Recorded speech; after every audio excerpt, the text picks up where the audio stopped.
once you get a Bible, you can open up to 1 Samuel chapter 5. 1 Samuel chapter 5.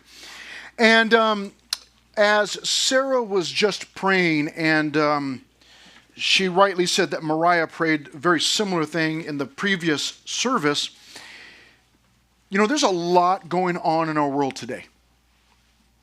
You know, there's a unrest in Minneapolis over ICE arrests.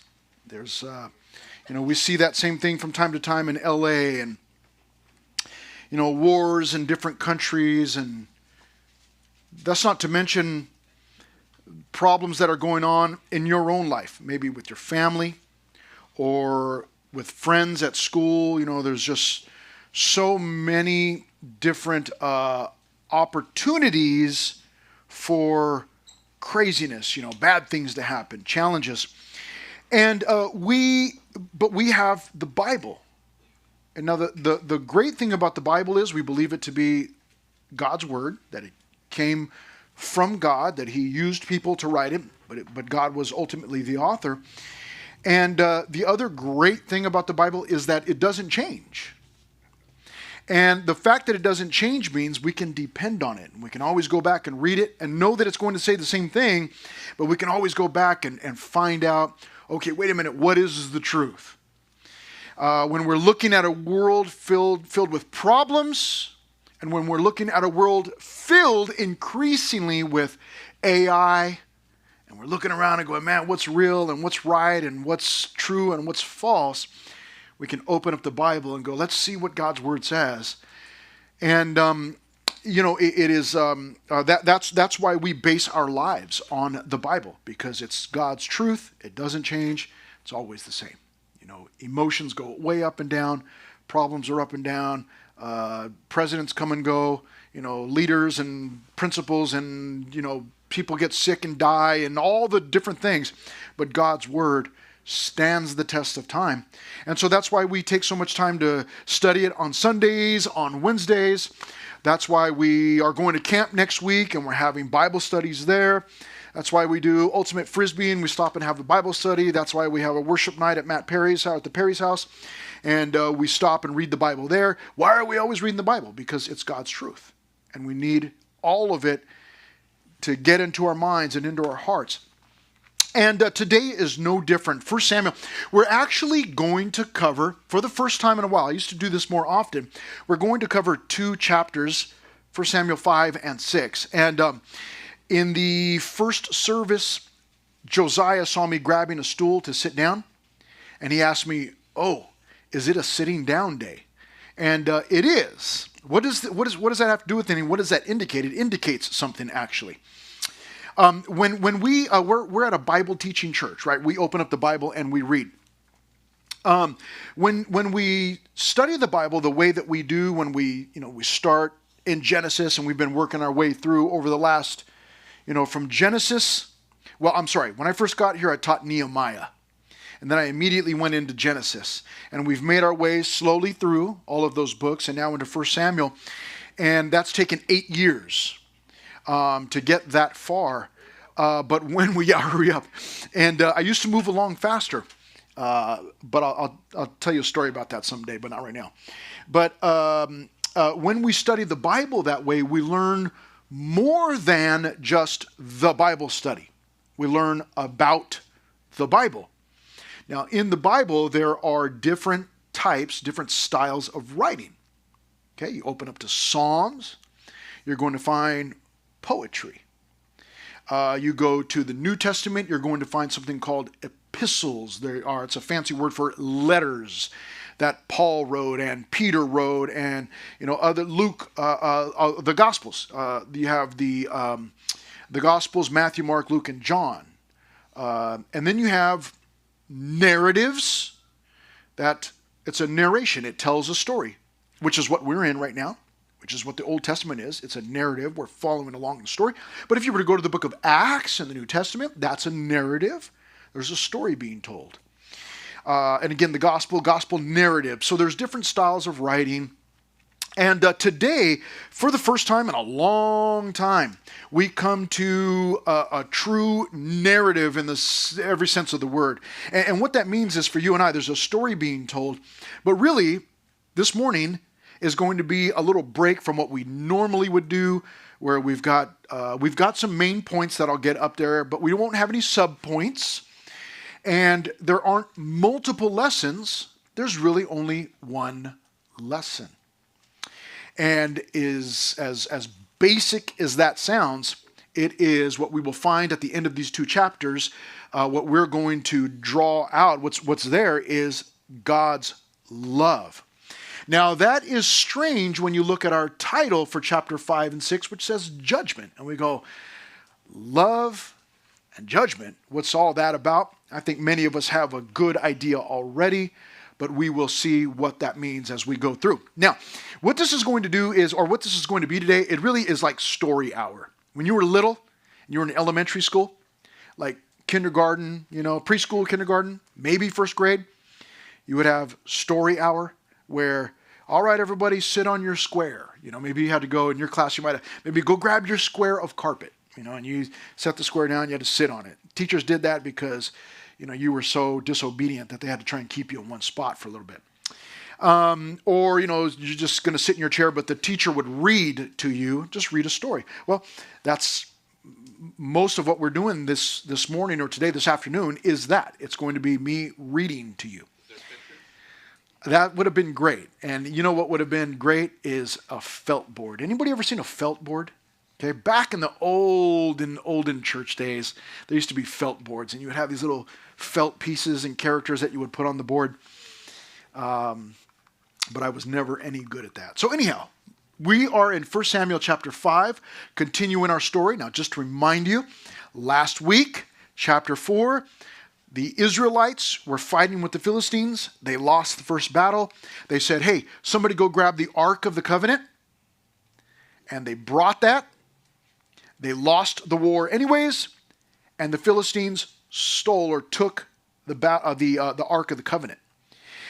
For the Israelites, that was absolutely tragic.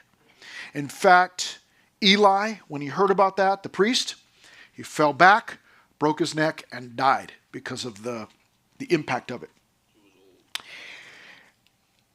His daughter-in-law, Eli's daughter-in-law, was pregnant. Seems that she was getting close to delivery. When she heard that news, she bowed herself or fell on the ground, went into labor, gave birth to a baby boy, and died in the process of giving birth.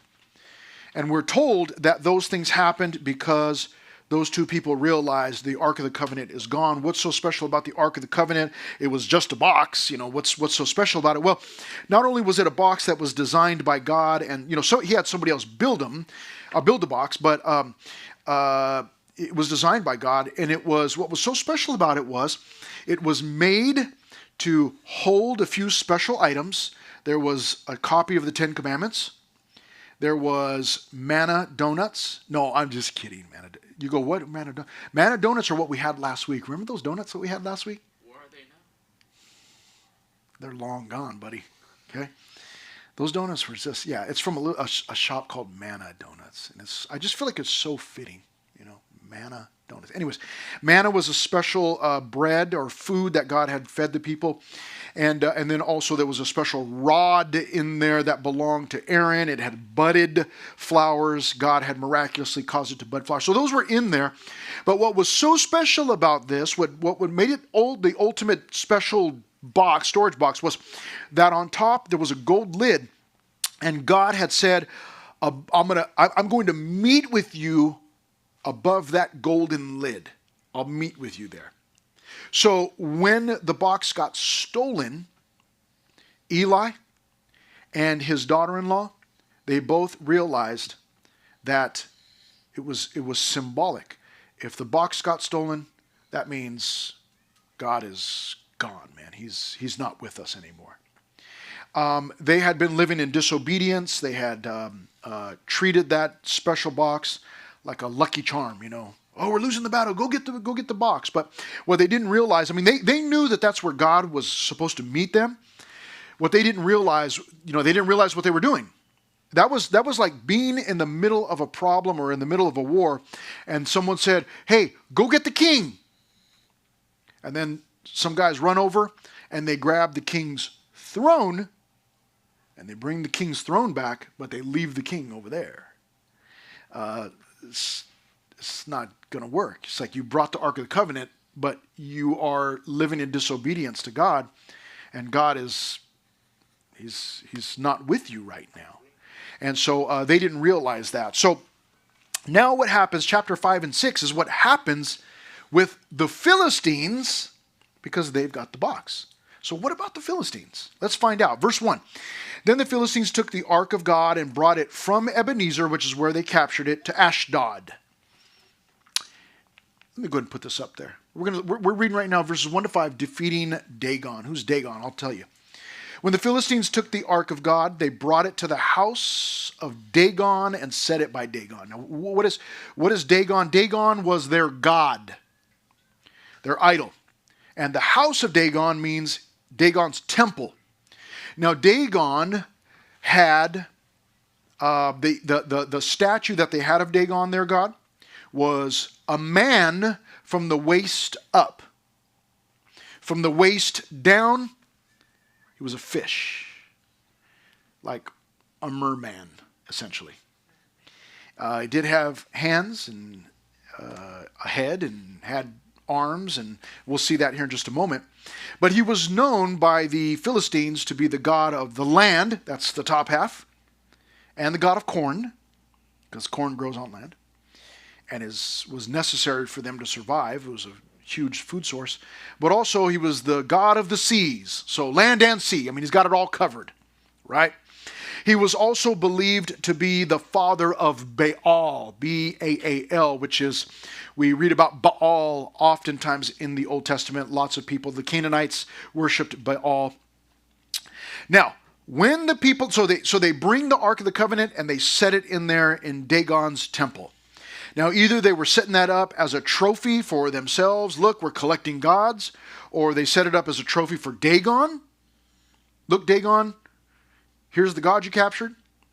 Whatever they were doing, we don't know, but they brought it into the temple. And in verse 3, and when the people of Ashdod arose early in the morning, there was Dagon fallen on its face to the earth before the ark of the Lord. So they took Dagon and set it in its place again.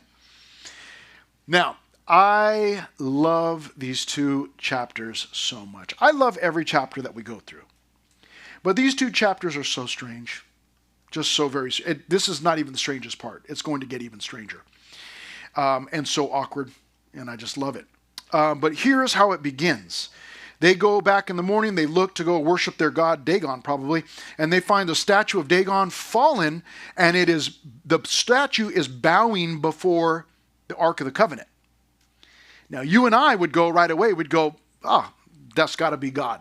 And he probably knocked their statue over, and he's trying to show them that their God is lower than him. He's the God of gods. He's it. But what do? They don't really realize what's going on. So at the end of verse 3, they took Dagon and set it in its place again. Okay, now, let me just quick little point here. If you have to take care of your God, then your God is not really a God. Okay? They had to go pick their God up. Their God wasn't powerful enough to pick itself up. They had to go pick it up. I'm telling you that because sometimes people will make gods for themselves out of stuff, things, sometimes people. A lot of people like to get their dream car, and then that becomes their God. They worship it by investing all of their money into it, keeping it clean and polished. But if your God needs for you to change its oil, then it's not really a God. Okay? If you have to take care of your God, then your God's not really a God. Okay? And they didn't realize that. They went, Dagon fell over. Let's pick our God back up. This is supposed to be the God of earth, of sea, of corn, but it's not powerful to pick itself up. Something sounds wrong. Verse 4. And when they rose early the next morning, there was Dagon, fallen on its face to the ground before the ark of the Lord again. The head of Dagon and both the palms of its hands were broken off on the threshold. Only Dagon's torso was left of it.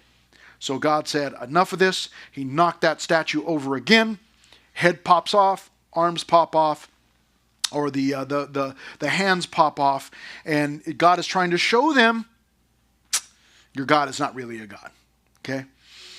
Verse 5, this is crazy. Therefore, neither the priests of Dagon nor any who come into Dagon's house or his temple tread on the threshold of Dagon in Ashdod to this day. What does all that mean? It means that they were superstitious because they came in and they found the statue broken and the head and the hands were in the area of the threshold. That would be like the entryway into the temple. So we've got a threshold here. It's at the doorway. That's the threshold. And if you were to look down at the bottom of the door, there's a metal piece down there. That's actually called a threshold. And so because it happened there, they decided, superstitious. Don't step on the threshold, because that's going to bring bad luck or whatever. You ever heard step on a crack? Break your mama's back. Yeah. Don't step on the crack. You're going to break your mama's back. We used to say that when we were little kids, step on a crack, break your mama's back. So it's that type of, it's like, it's bad luck. Don't do that. Okay? So he defeats, you might even say he defeats and destroys Dagon. Let's move on to the next section, which is devastating the people. Verse 6, but the hand of the Lord was heavy on the people of Ashdod. That's where it's at. And he ravaged, that word means devastated. He ravaged them and struck them with tumors, both Ashdod and its territory. Now, I do not know what translation you are holding on to. I've got a New King James Version. Some translations and some commentaries and lots of good Bible teachers have thoughts about this. Now, I'll tell you right away, it's unclear what's meant by tumors. Okay? It's going to become clear that they do have, in fact, tumors, but what kind of tumors, what exactly is this? Well, some tumors, or some translations actually call these emerods. Emerods. Anybody have that in their Bible? Emerod? E-M-R-O-D-S? You do. Okay. Emerod. An emerod is sometimes translated hemorrhoids. Now, if you do not know what hemorrhoids are, God bless your soul. Okay? But some translations actually say that they had tumors or hemorrhoids. This will give you if you don't know what hemorrhoids are, isn't it crazy that we're talking about hemorrhoids in church on a Sunday morning? If only I could be at lunch with you in a little while when you go talk to your parents and they say, what did you guys learn in Pastor Chris's class? He was talking about hemorrhoids. I don't know, what?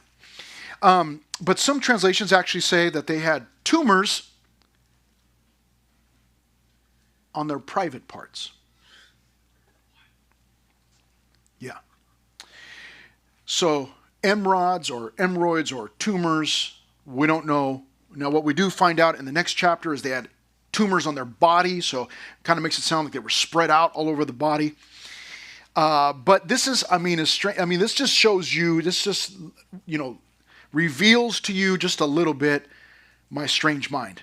And there's a lot that I do not reveal because my mind is pretty strange. So I keep it under wraps pretty good. But this is crazy.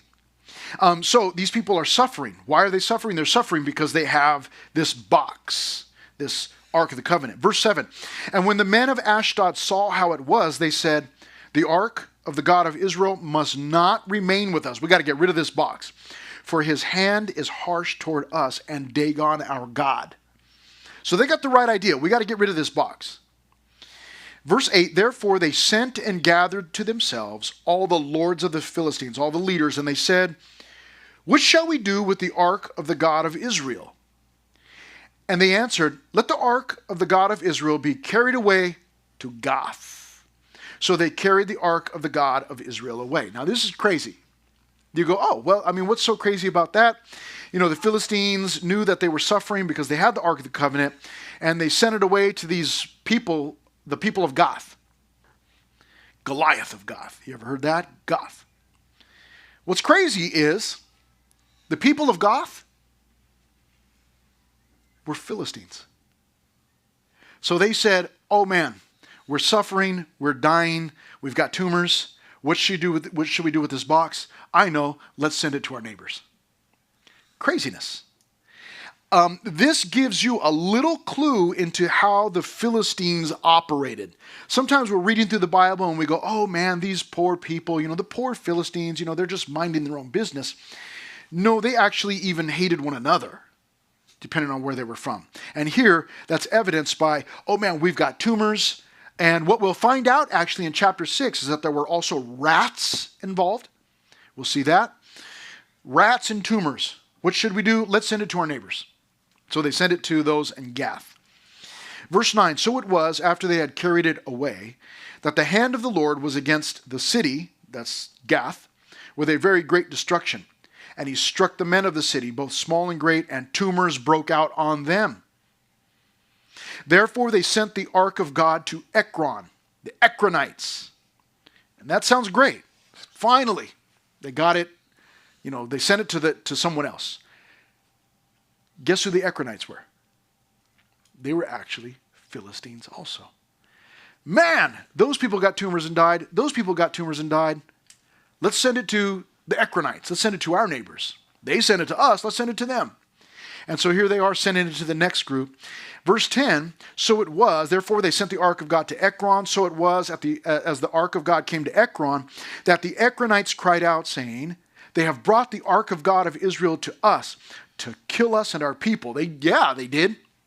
Verse 11, so they sent and gathered together all the lords of the Philistines. And they said, send away the ark of the God of Israel and let it go back to its own place, so that it does not kill us and our people.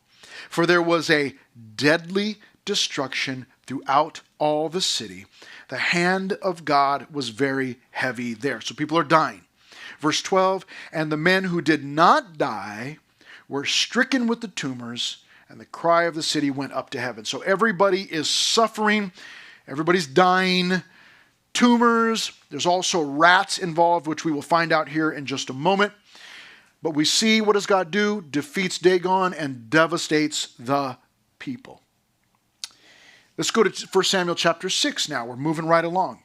Now the ark of the Lord was in the country of the Philistines for not 7 hours, not 7 weeks, 7 months. So tumors and rats weren't enough to just get rid of that box. They decided, let's hold on to this thing for 7 months. Insane. If that was happening to us, we would go, no, we're getting rid of this thing as fast as we can. Stays there for 7 months. Now here's what happens next. The Philistines called for the priests and the diviners. So they called for their religious leaders and the people who practiced witchcraft. And they said, what shall we do with the ark of the Lord? Tell us how we should send it to its place. Now this is what we call here in verses 1 to 12, returning the ark. Now this is a great question. Now notice they've already determined something. We've got to get rid of this ark. It's got to go back to the Israelites. But they're asking how. We want to make sure we don't get in any more trouble. So they ask their religious leaders, tell us how to do this. Give us some wisdom. So in verse 3, as if things weren't strange enough, here's what happened. So they said, if you send away the ark of the God of Israel, do not send it empty, but by all means return it to him, to God, with a trespass offering. Now, trespass is just what you think. Here we are in Menifee, and there's still plenty of country around. Most of the fields and everything are opened up, but sometimes you'll see somebody's property with no trespassing. I know for a fact that if you go a couple streets down, I don't remember which street it is, it's before Holland, There's a grove of trees out there near the freeway. And I know that there's a fenced off area and there's a sign that says no trespassing. It means don't go beyond this. And if you go beyond it, then you are doing what? What are you doing? Trespassing. Okay? So you are deliberately breaking the rules, breaking the law. Well, they say send a trespass offering. In other words, you knew this was going on. You knew you shouldn't have had it. You're sending it back. Make sure that you include something that is, that's saying, hey, we're really sorry, basically. So, verse 3. But by all means, let's see. So let's read verse 3 again. So they said, if you send away the ark of the God of Israel, do not send it empty, but by all means return it to him with a trespass offering. Then you will be healed, number 1, and it will be known to you why his hand is not removed from you. So you'll figure out, you'll get rid of the judgment, but you'll also find out why he was doing it. Verse 4, here's what they come up with. Then they said, what is the trespass offering which we shall return to him? They answered, 5 golden tumors, and 5 golden rats, and a partridge in a pear tree. In their brilliance, these religious leaders decide what you need to do is make 5 golden tumors. And also you need to make 5 golden rats. Now, the golden rats, I don't know. It's that's still strange. I don't think it would be far-fetched to say that. I'm sure you can find golden rats somewhere in the world. In India, Hinduism, the rats are sacred. So you might find some golden rats there. I don't know that. I haven't been there. I haven't looked for them. I'm not looking for golden rats. We might want to look that up on Amazon and see if they can deliver that to our house this afternoon, or look up golden tumors. I don't know, but golden tumors, that's a strange one. What is that on your counter? Oh, it's a golden tumor. Why do you have that? Oh, because one time I had a tumor and God healed me. So I decided to make a golden tumor. That's just a strange thing. 5 golden tumors and 5 golden rats. And here's what they say in the middle of verse 4, according to the number of the lords of the Philistines. For the same plague was on all of you and on your lords. So there were 5 lords of the Philistines and their people who were suffering. So what they decide is, the religious leaders tell them, you need to make 5 golden tumors, 5 golden rats. Now, where do the rats come in? We're reading here about it, but we're not really sure what's happening. Well, there are thoughts, but here's the before I even give you any thoughts, here's the fact. The fact is, the passage, the chapter doesn't say what the connection was between the tumors and the rats, if there was any connection. Some people, some Bible teachers speculate, and it's all speculation, that maybe the rats, maybe they were biting people and somehow causing sickness and tumors. Maybe the rats were caused a bubonic plague. You've heard of bubonic plague, right? When rats were carrying fleas that were biting people and causing sickness and death. Ravaged Europe. I tend to think, and this is just my speculation. I don't know this for sure. I tend to think that the tumors were obviously just something that everybody started getting tumors.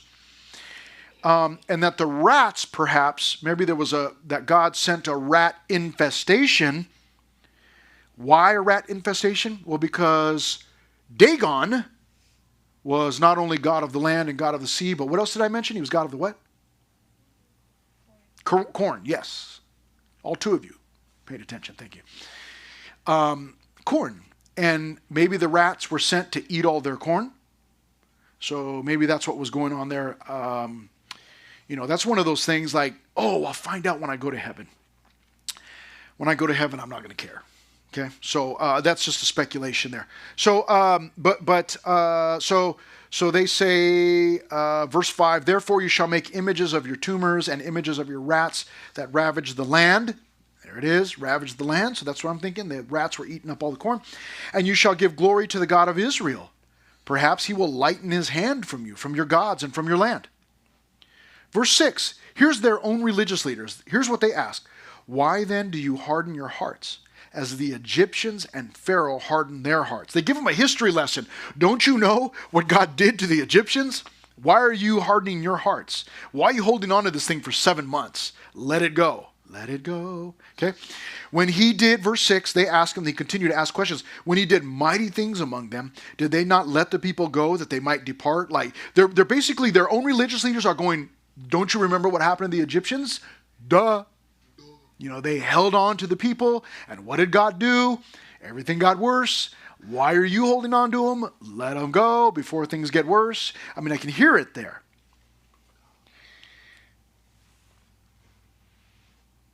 And so in verse 7, now therefore, here's what they tell them, make a new cart. Don't use, don't use that old junky one, and because the thing might break and then you'll be stuck. Therefore, make a new cart. Take 2 milk cows, which have never been yoked. That's not an egg yolk. Yoke and cows and yoke is a piece of wood, a beam that they made to go over 2 farm animals. They would tie them to that yoke, and that would give them control over those 2 animals, so that they could move them together. So they said, take 2 milk cows that have never been yoked. Why would those 2 milk cows not have been yoked? Because they're not working animals. They're milking animals, milking cows. So they take these 2 animals. Now there's some little bit of wisdom to this, which we'll show you here in just a moment. But verse 7, hitch the cows to the cart, take their calves home away from them. That also has something to do with it. Verse 8, then take the ark of the Lord and set it on the cart. So get that ark of the covenant, put it on the cart, put the articles of gold, the tumors and the rats, which, which you are returning to him, which you are returning to him. That's not doing it.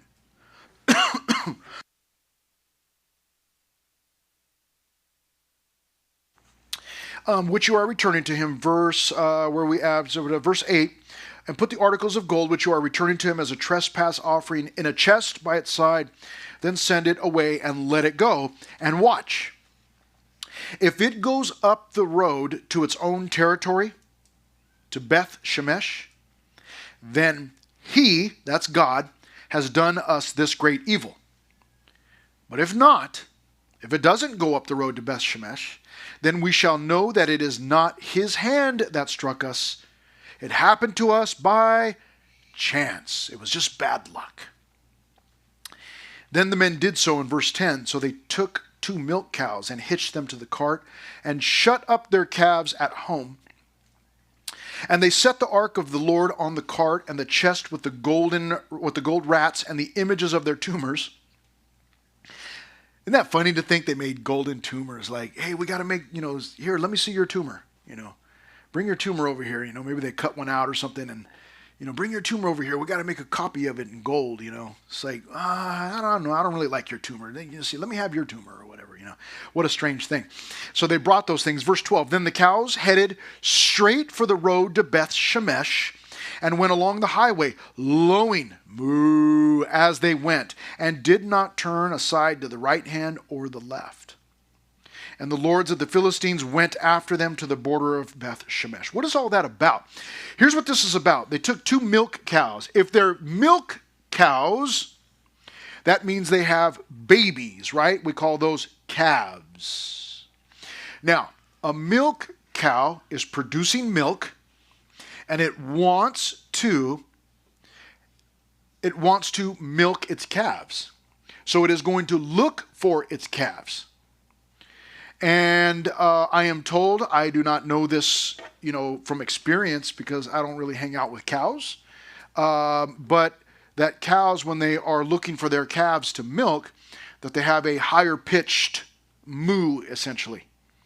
And that when they're not looking for their cows, they're lowing, mooing low. But, you may know better than I do, and you can enlighten me afterwards. But nevertheless, here's what happens. If two milk cows, if the milk cow's looking for its calf, it's going to moo and listen for its calf, and it's going to go walk around and try to find its calf, because hey, I've got all this milk, I need to empty these udders, and I've got to, where's my calf?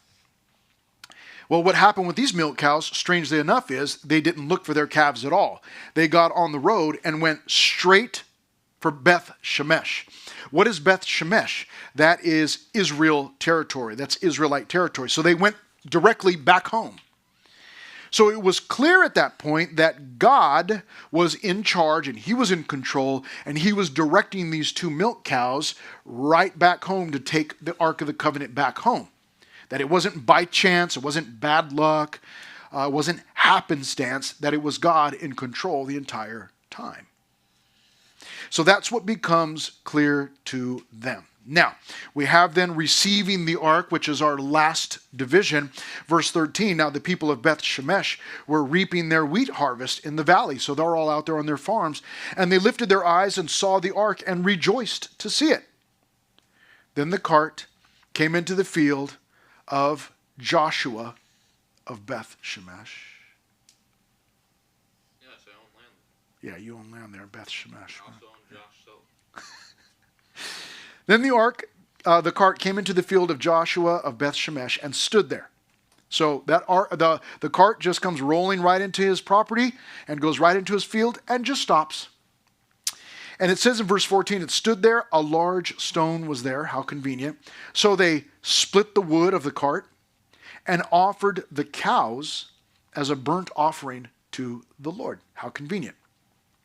The Levites took down the ark of the Lord and the chest that was with it, which were the articles of gold, and put them on the large stone. Then the men of Beth Shemesh offered burnt offerings and made sacrifices the same day to the Lord. So, this is funny to me, verse 16. So when the 5 lords of the Philistines had seen it, they returned to Ekron the same day. What does that tell us? It tells us that the 5 lords of the Philistines, they were not leading the cart. They were actually behind it, following it. Like, I'm not touching that thing. I imagine that they're watching, because if those cows start to turn around, I mean, if I were them, I'd be throwing rocks at the cows. Like, get out of here, go. Got a stick or something, like you're trying to scare the cow, get out of here. But they're watching it. They follow it all the way. They stop at the border. They're looking, and it's like, there it goes. And it stopped in that Israelite field, and they go, whew, done. And they get out of there. They hightail it out of there. Verse 17, these are the golden tumors, which the Philistines returned as a trespass offering to the Lord. One for Ashdod, for Gaza, for Ashkelon, for Gath, and one for Ekron. And the golden rats, according to the number of all the cities of the Philistines, belonging to the 5 lords. Both fortified cities and country villages, even as far as the large stone of Abel, on which they set the ark of the Lord, which stone remains to this day in the field of Joshua of Beth Shemesh. So they return it. Now look at this in verse 19. Then he, that's God, struck the men of Beth Shemesh. Wait, what? He was killing the Philistines. Why did he kill the Israelites? Well, it tells us there in verse 19. Because they had looked into the ark of the Lord. He struck 50,070 men. Or else, some translations say, he struck 70 men out of the 50,000 men. It's not entirely clear, but what is clear is men died. Why did they die? Because they looked inside of the ark. And it goes on to say in verse 19, struck 50,070 men of the people, and the people lamented because the Lord had struck the people with a great slaughter. Now, why did God kill the people of Beth Shemesh, the Israelites? We don't have time to go there right now, but you can write this down if you're one of those people that likes to take notes and look into things later and investigate. Numbers chapter 4. Numbers 4. Numbers 4 gives instructions for moving or transporting the Ark of the Covenant. Because it was normally inside the tabernacle in a special place behind a curtain. They would only see it once a year on the Day of Atonement. And so nobody was allowed to see it, touch it. Only the priest could see it once a year. And it was holy, and God wanted it to stay that way. There were times when they had to transport it. When they did, Numbers 4 says it had to be covered in a certain kind of material, in a certain color, and that only the Levites could transport it. And they had special poles that they would stick through rings that were built onto the side of the ark, and then they would together pick that ark up, and they would transport it that way. Later on, when we get into David's going to move the ark. As we get into 2 Samuel and into Kings in about 3 years. But anyways, when we get there, you'll find that there was a guy, they were transporting the ark, and the ark, it started to tip and fall. And one of the guys, natural reaction, he stuck his hand up to hold the ark in place so it wouldn't fall. God killed him on the spot. You go, man, that sounds crazy. Why would he do that? Because nobody was supposed to touch the ark, let alone look inside of it. So Numbers 4 tells us, gives us a warning. Hey, don't be looking inside the thing. Don't be touching it. Again, I told you inside the ark was 10 commandments, manna, Aaron's rod. But it was holy because that's where God was meeting with the people. So nobody was supposed to touch it. Now, when going back to the number 50,070 men, it's my opinion, and it's just my opinion, so it really doesn't matter. But my opinion is that there were 70 men who died. That there was 50,000 men there in Beth Shemesh, but that 70 men died. Why do I think that? I think that because I'm a guy, and I know how guys are. And if you get a group of guys together, and you go, hey, I bet you can't, jump over that thing. I bet you can't jump over the fire. And you get a guy to do it, and if he kind of falls, on the fire, maybe he doesn't get burned, but he kind of stumbles and falls on that fire, a little, it's a little too close for comfort. You can bet that another guy will do the same exact thing. And they'll go, oh, he almost burned to death. He almost got killed doing whatever. All right, my turn. Guys will do that. Ladies, you are really so far advanced. And I wish, ladies, that I could tell you that it gets better, but actually it doesn't. Guys are always going to be guys. And they will mature. The guys will mature. But they still are going to do things that you ladies, you'll just go, why in the world would you do that? I fell off the roof. How in the world did you fall off the roof?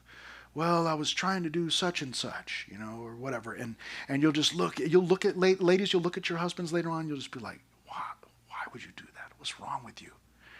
And, you won't go, man, you are so dumb, but you'll think that, And so you'll just, that's how guys, that's how we are, And always trying to test ourselves, test other, so I can imagine that a couple of guys were like, dude, the Ark of the Covenant is here. And then, guys, bro, seriously, I'm going to come look at it. Yeah. Should we open it? We're not supposed to. So let's do it, And then, slide the top, that golden lid back and look inside 10 commandments, there's the rod, there's the manna, and then boom, they die. And then somebody else, some other guy's coming along going, oh, they died. Let's go see what's in it. We do that. It's crazy. We do that on California freeways all the time. Somebody's car is on the side of the freeway, mangled, crushed, crashed, burned with fire.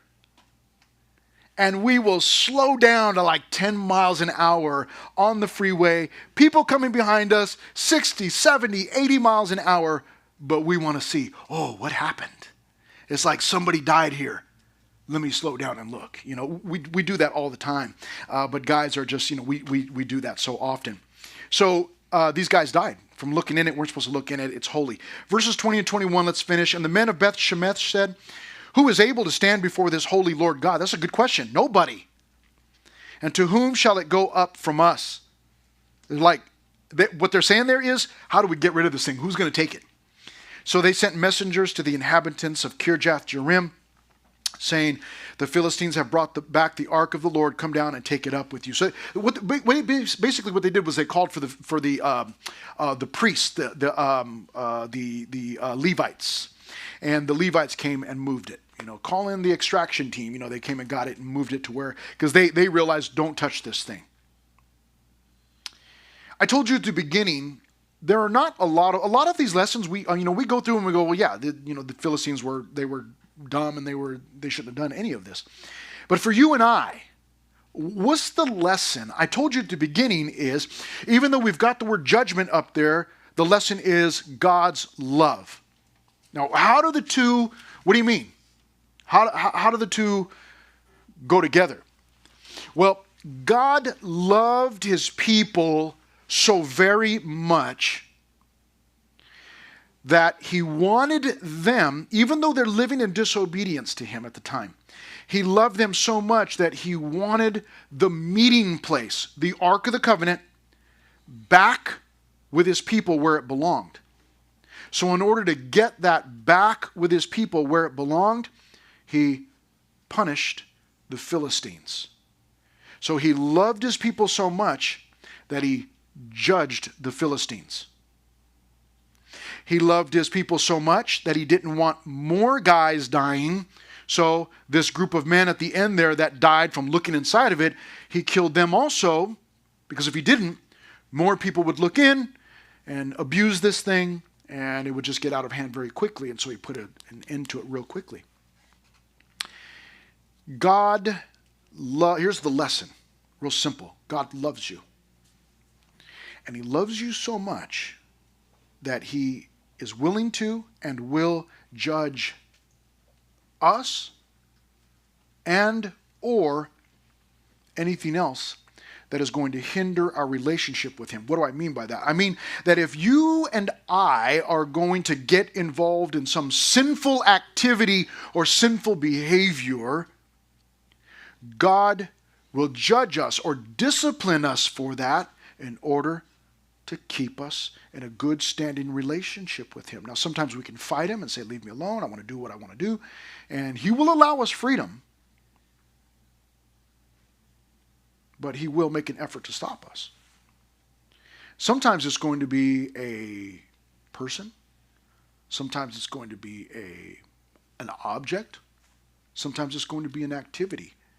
You may be absolutely bummed out that you didn't make the volleyball team or the speech and debate team, or you didn't get to go to Magic Mountain with your friends.